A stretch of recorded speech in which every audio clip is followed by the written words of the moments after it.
Plus le temps passe, moins je supporte l'hiver, moins je supporte le froid.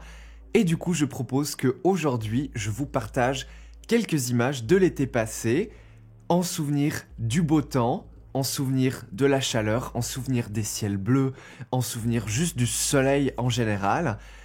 Et les photos que j'ai décidé de vous partager aujourd'hui sont quelques-unes des photos que j'ai prises pendant mon voyage à Marseille l'année passée, qui est un peu la grosse sortie que j'ai fait l'année passée, voilà. Oui, Marseille, ça fait pas très loin, mais pour un Suisse, c'était quand même sympa de voir la mer, chose que j'avais pas faite depuis un moment. Et c'est des photos que j'ai prises avec un appareil dont on va parler aujourd'hui, un appareil que j'ai acheté pendant que j'étais à Marseille pour 59 € dans un cash. Et c'est bien entendu le Nikon D60. Alors le Nikon D60 est un appareil qui est très spécial pour moi, parce que c'est le tout premier appareil photo numérique que mes parents ont acheté. Et c'est donc aussi le tout premier appareil photo avec lequel j'ai réellement joué. J'ai déjà dit sur cette chaîne YouTube que mon tout premier appareil photo à moi, c'était le Nikon D3200. Et c'est vrai, mais le premier appareil que j'ai utilisé, donc c'était pas le mien, c'était celui de mes parents, c'était bel et bien le Nikon D60. Un boîtier qu'on a revendu il y a maintenant presque 10 ans. Et là, quand je l'ai vu chez Cash pendant que j'étais à Marseille pour effectivement 59 €, je me suis dit, bon bah, allez, pourquoi pas, ça fait un petit souvenir. Et ça va me permettre de me lancer un petit challenge. Un petit challenge que je propose à tous les photographes de se lancer.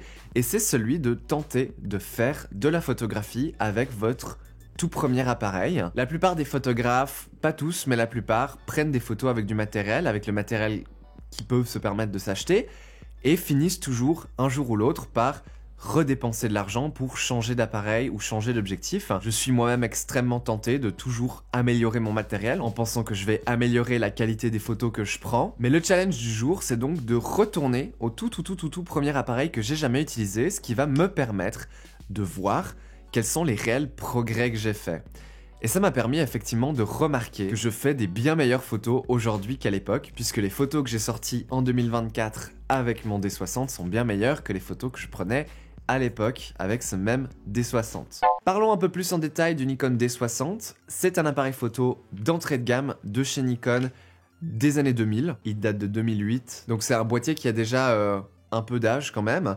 Ce qui est intéressant, c'est qu'il s'agit d'un des boîtiers les plus récents de chez Nikon, toujours équipé d'un capteur CCD. Alors on va pas parler particulièrement du CCD aujourd'hui, mais c'est une ancienne technologie de capteur qui est quand même très différente des capteurs actuels CMOS. Et c'est quand même très connu que les capteurs CCD ont une certaine esthétique, un certain rendu des couleurs qui est particulièrement magnifique, particulièrement esthétique, que beaucoup de gens apprécient aujourd'hui avec le recul, avec le temps qui a passé. Et ça fait que les boîtiers et les appareils photo avec capteur CCD ont pris un peu plus de valeur sur le marché d'occasion. Donc je prédis personnellement que ce D60 risque de monter un peu en prix et que peut-être vous ne le trouverez pas à 60 € comme moi. Parce que effectivement, les fichiers sont assez magnifiques. Alors ça reste un capteur extrêmement limité, hein. L'ISO maximum qu'on peut atteindre c'est 1600 et à 1600 l'image est très bruitée, donc c'est pas recommandé de l'utiliser à ISO 1600. Les fichiers RAW sont beaucoup moins malléables que sur des appareils actuels. La plage dynamique est relativement petite, faut faire très attention avec ces hautes lumières parce qu'elles crament très vite et si vous exposez dans le but de protéger vos hautes lumières, vous vous retrouverez très rapidement avec des images qui sont trop sombres et que vous n'allez pas pouvoir rattraper en post. Mais personnellement, je trouve que les fichiers sont absolument sublimes lorsque l'exposition est bien réussie. Je les ai juste glissés dans Lightroom et sans rien appliquer de spécial, enfin j'ai juste mon petit pré-réglage qui se met tout seul. Je me suis retrouvé avec des photos qui étaient absolument sublimes. Les photos que vous allez voir, le petit diaporama que je vous ai préparé, c'est des images qui sont, oui, retouchées depuis le RAW, mais qui sont retouchées que très peu, parce que c'est ça qui est beau, c'est que j'ai vraiment pas eu besoin de faire grand chose. Je me suis retrouvé très facilement avec des fichiers qui étaient très agréables et très sympa avec une quantité de travail très petite. Le boîtier en lui-même n'a absolument rien de particulier, c'est un boîtier d'entrée de gamme, on n'a que 3 points pour le focus et ces points sont particulièrement grands donc c'est assez dur d'être précis. Effectivement l'objectif que j'ai utilisé et qui est l'objectif par excellence que je recommande si vous avez du Nikon APS-C, c'est le 35 mm 1.8 DX. C'est un objectif qui est absolument sublime et pas trop cher. Je l'ai personnellement payé 49 € d'occasion. Alors j'ai eu de la chance quand je l'ai payé 49 € parce que typiquement ils sont quand même un peu plus chers que ça. La combinaison ici est vraiment agréable hein, parce que le boîtier est très petit, il est très léger.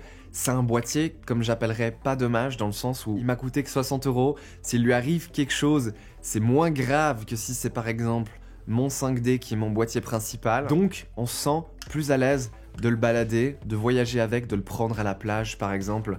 Chose que je fais pas typiquement avec mes appareils, du moins pas quand j'ai l'intention de me baigner. On a un petit flash, toujours pratique, sincèrement je pense que tous les appareils se doivent d'avoir un petit flash comme ça. Quand j'étais plus jeune j'étais vraiment anti-flash, mais plus le temps passe, plus je me mets à réellement utiliser le flash de l'appareil dans des moments où ça se prête bien. On est sur un boîtier qui a quand même du mode manuel, qui a quand même du mode automatique, bien entendu, ça va de soi, on peut faire du RAW comme je l'ai dit. Les fichiers font 10 millions de pixels, ce qui est suffisant pour beaucoup d'utilisation, c'est pas énorme, hein, c'est vraiment même pas beaucoup.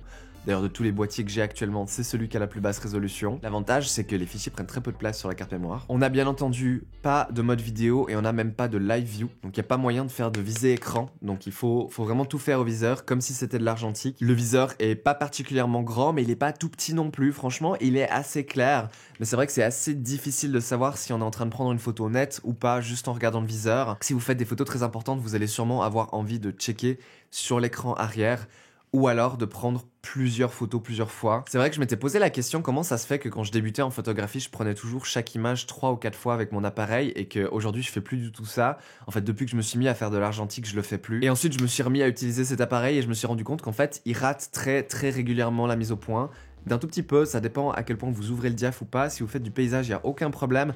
Mais quand vous prenez en photo des sujets de près, du portrait, et que vous ouvrez à 1.8 comme je le peux avec cet objectif, on se retrouve assez facilement avec des photos qui sont très légèrement floues, parce qu'il est soit un peu trop devant, soit un peu trop derrière.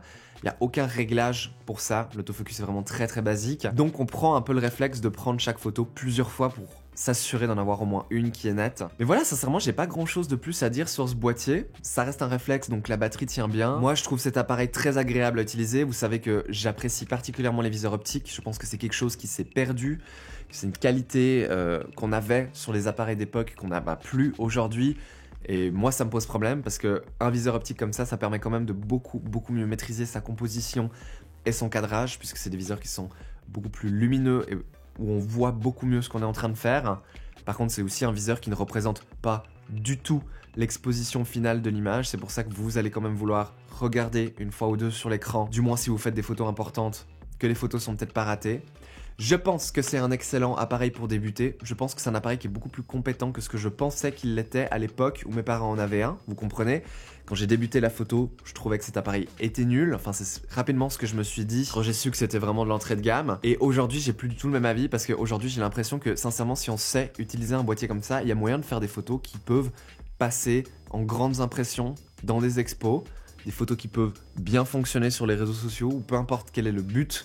Quand vous faites de la photographie, si le but c'est uniquement la satisfaction personnelle, alors c'est un boîtier qui est absolument parfait, comme n'importe quel boîtier avec lequel vous êtes à l'aise. Vous êtes à l'aise. Mais si vous avez des objectifs un peu plus ambitieux, en mode vous avez envie de vous faire connaître dans la photographie, il faut savoir que c'est pas l'appareil qui va réellement vous stopper de réussir. Et c'est avec un boîtier de ce type qu'on se rappelle vraiment ça. Et qu'on se rend compte qu'on sait d'où on vient. Et qu'on se rappelle qu'en fait le matos il est pas toujours si important que ça. Je suis quand même sur une chaîne YouTube où je parle quasiment exclusivement de matériel photographique. Je présente des appareils, je teste des appareils de tous les prix, de tous les types, de toutes les couleurs, de toutes les tailles. Mais j'aime bien quand même au final faire la petite morale comme quoi que l'appareil que vous choisissez c'est pas si important que ça, tant que vous vous amusez. Et tant que les résultats vous plaisent aussi. Si vous pensez que vous êtes un peu trop intoxiqué aux pixels, au piqué, au bruit, à la plage dynamique et à la science des couleurs, ça c'est un appareil qui est parfait parce que, comme j'ai dit, il nous rappelle d'où on vient, il nous rappelle pourquoi on fait ça. C'est tout ce dont nous avons besoin en 2025. 2025, Hasselblad, c'est dehors. En 2025, on achète des appareils photo à 60 € et on fait des projets magnifiques avec. Voilà. Sans plus attendre, le petit diaporama des images prises à Marseille l'été passé pour réchauffer nos cœurs avec du beau soleil et des ciels bleus.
Bien entendu, je vous remercie d'avoir regardé cette vidéo. N'hésitez pas à checker la vidéo sur le Nikon D3200 qui est le premier appareil que je m'étais acheté, qui est un peu similaire même si plus performant que celui-ci. Dites-moi avec quel appareil vous avez commencé vous, et est-ce que c'était ce genre d'appareil, et est-ce que vous l'avez toujours, et si vous l'avez pas toujours, est-ce que ça vous intéresserait de vous en reprocurer un pour justement pouvoir tester votre progrès en photographie. Personnellement, ça a été très thérapeutique et je vais bien entendu continuer à apprécier et à m'amuser avec cet appareil que j'adore. Voilà, à bientôt!